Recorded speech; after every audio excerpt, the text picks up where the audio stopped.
Sausage.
Israel Chai!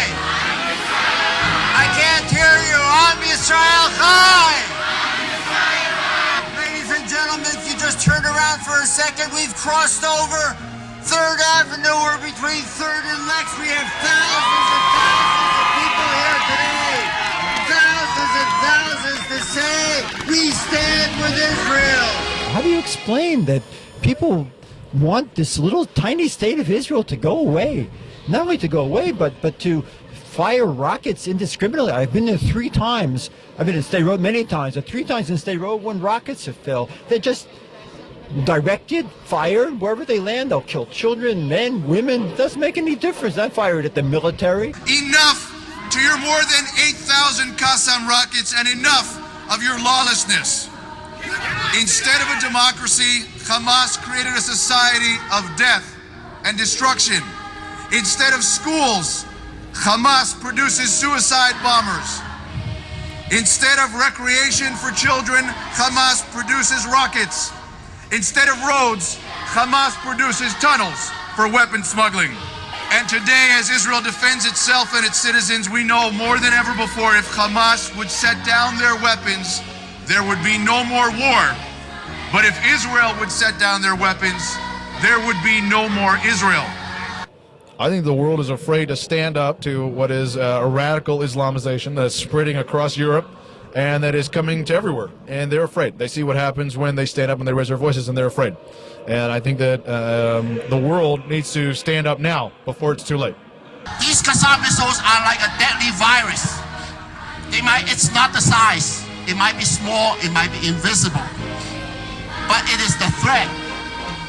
If we don't kill the virus, it will kill you, me, and the whole world.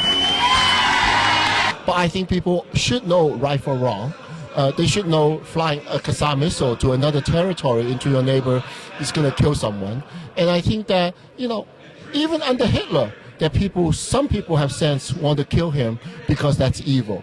And I think that should come from internally as well as external. The external part it's a hard confrontation, but internally they should have people make sense to create a better land, a better country, a better area for their people in the long run, rather than have kids shooting out Qassam missile for the rest of their life or being suicide bombers. The only reason there are so many civilian casualties on the part of Hamas is that Hamas wants it. Israel warns people to leave. They send out flyers in Arabic. They send out sirens ahead of time. But Hamas will not let their own civilians leave because they want the casualties, because they want to be able to say to the world, oh, look what the Israeli oppressors are doing to us. Meanwhile, over 6,000 rockets have fallen on Israel over the last few years. Those are attempted murders. If Hamas had a rocket in Yonkers and launched it, it would hit us here. We're that close. And, we don't have to wait until we get hit by rockets. Every country has the right to defend itself. Israel has the right to defend itself. It's very heartwarming to see 10,000 people here, including Asians and Puerto Ricans and Chinese and Italians and other people who are standing with America, standing with the Jews of New York, standing with Israel. And it's the best democracy. We have to preserve it. When they talk about the scorecard of how many Arabs have died and how many Israelis have died, I would wish that people would understand that all the Arabs who are dying are being killed by the Arabs, not by the Israelis. The Arabs start wars, and the Arabs are trying to annihilate Israel, and Israel, in trying to defend herself, is not targeting any innocent civilians in any way. All the people who are dying because the Arabs simply want to wipe out Israel, and you've got a little tiny state trying to defend herself. That's the bottom line. If they would stop trying to annihilate Israel and kill the Jews, there would be peace.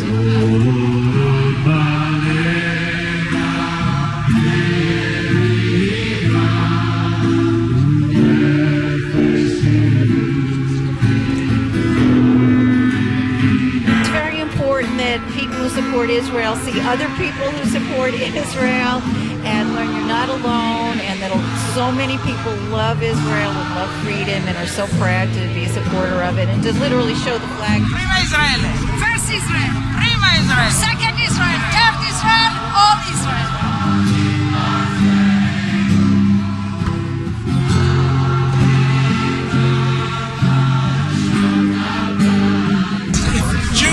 Are getting killed, they don't care.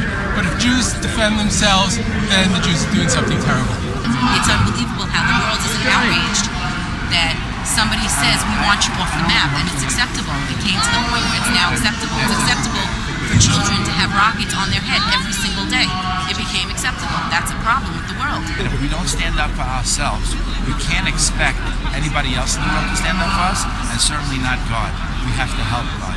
It's a terrible situation. We have to show our support for Israel and the people of Israel. And now, my first cousin is out in Gaza. My grandmother lost a son, a grandson, and she praying for other grandsons to come back home.